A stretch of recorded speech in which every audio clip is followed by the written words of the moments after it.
So I'm going to talk about one of the aspects of iWorks design, which is trying to revive the art of storytelling in India. But why do we need to revive the art of storytelling? Because stories that are written today are read tomorrow. Spaces of past. We had beautiful Taj Mahal, we told a story of love.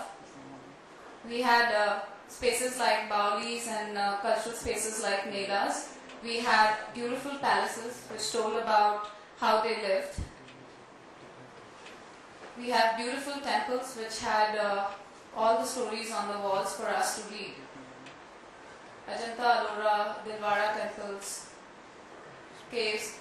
In India, we have a culture of decorating every aspect of our living, be it a door or an inside space. What are the spaces that we are looking in present? We have malls like this. We have traffic jam on Delhi roads. We have concrete structures like this. So I was trying to think, what kind of spaces should I build now for future? One of the stories that we told in 2009 is the importance of handmade.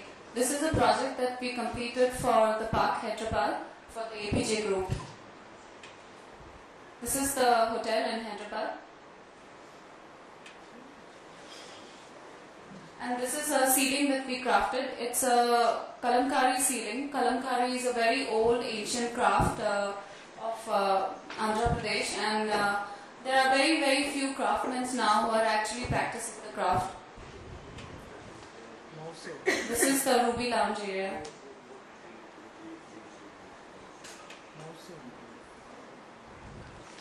This is the original space which was designed by SOM, and they came and we discussed how could we bring something which is more Indian here and would mean more meaningful.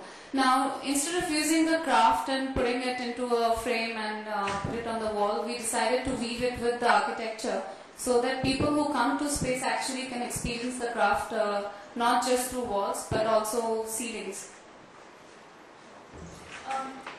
This is a very, very special ceiling. It's a ceiling in my grandfather's house in Bikaner. I spent a lot of years in my childhood gazing at the ceiling and dreaming. And when Ms. Priya Paul contacted me for this project, it was a dream come true for me to actually craft a ceiling. Why ceilings? Because ceilings are beautiful canvases for people to dream. Spaces for me are a medium for people to engage with their habitat. And we should try and make spaces where people could come and just dream about future.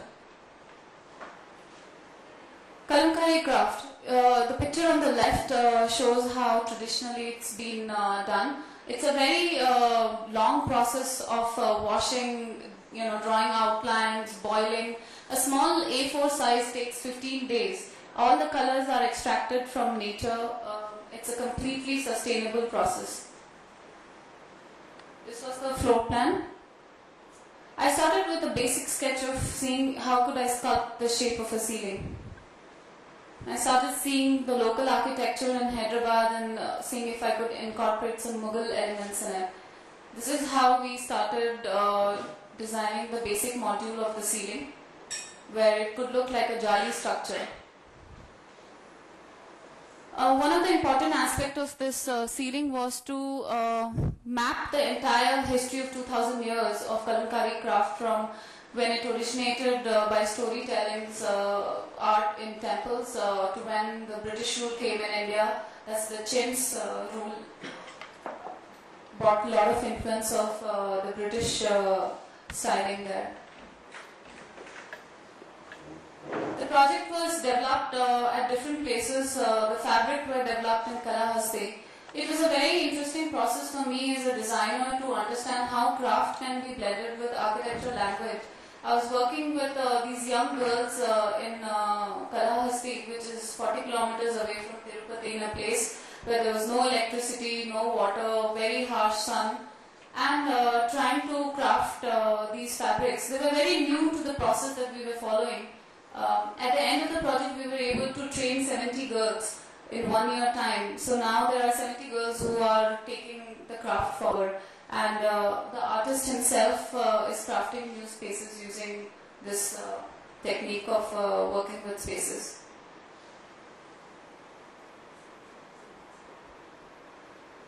This is a picture of the products that they do in Kalahasti, mostly saris, and now we have given them a new medium of taking kalamkari into spaces. So more number of people who travel, who come to the hotel, can actually understand what our ancient crafts are, and it's taking the craft in future.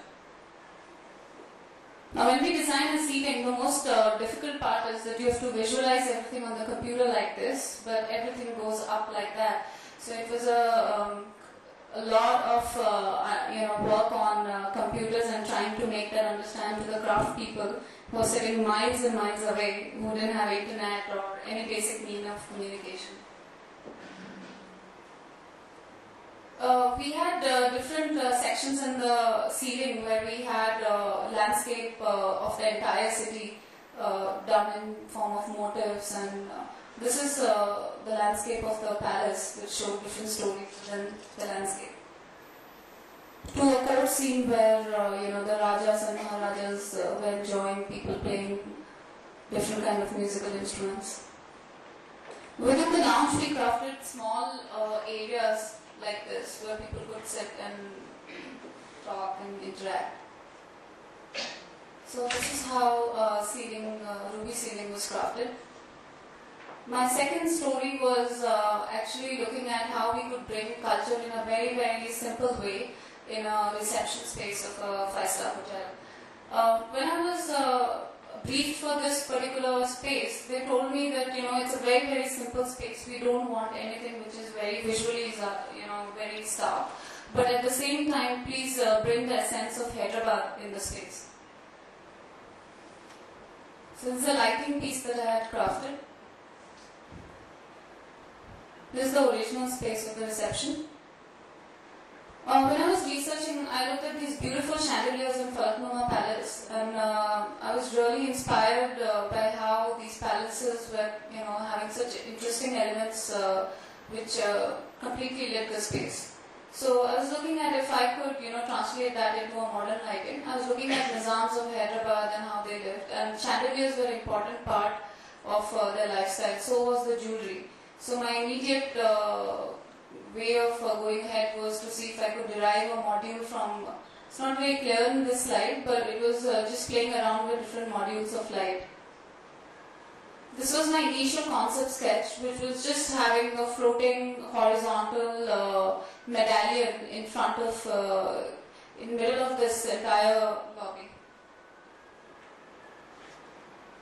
So you see the Nizam Sarpech on the left side, which is the royal symbol of Hyderabad, and that's punctured into the light, and the shadow of that light falls in a very subtle way on the counter. So when a person arrives in the space, they just see a pure ring which is floating in the air, and they actually see the light as they come close to the reception, which is like this. I used felt as a material for this lighting. Felt is a non-woven textile. It is the most ancient textile which is known to humankind, and I was quite surprised that in India most of the industries use felt only as industrial material and not in product design. So my immediate approach was to see how I could use textiles and craft a lighting which could live there for years.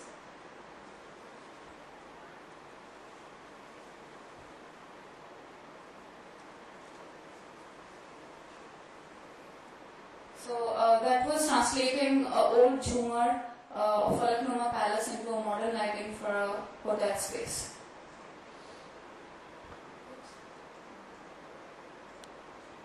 Sorry. This was the third product that I had made. For this product, my brief was only like be playful and make the space playful. How do you translate playfulness in a product? So I wanted to use a very graphical approach towards this Jhumar. I was looking at Charminar and I was quite inspired by the architecture of Charminar.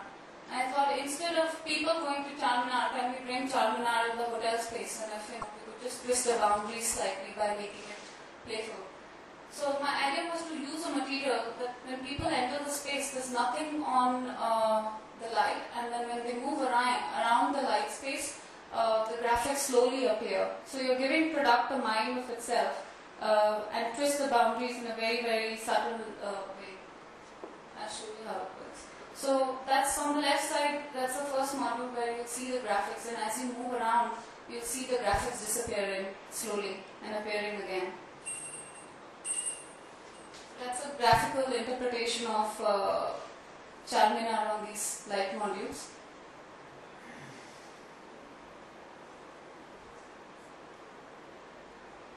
So that was the third space that we had crafted. I really believe that for future we should make spaces which people could connect instantly. Wildwall's Design as a young design company is growing fast. This year we have already crafted 4 spaces, and next year we are looking to craft at least 25 spaces. We are doing 10 installations for Ministry of External Affairs, and really I want to bring the sense of India in a very contemporary way through products and spaces. There's a huge dome where we are painting the entire freedom struggle, so I'm really, really looking forward to craft new spaces. For me, spaces are something which instantly connects with people, which is just like this. You go in that space and it touches your heart, and that's for me is really important. And if we can use our craft and ancient traditions and blend it with architectural language to craft new meaning, that's for me is very successful design. Thank you.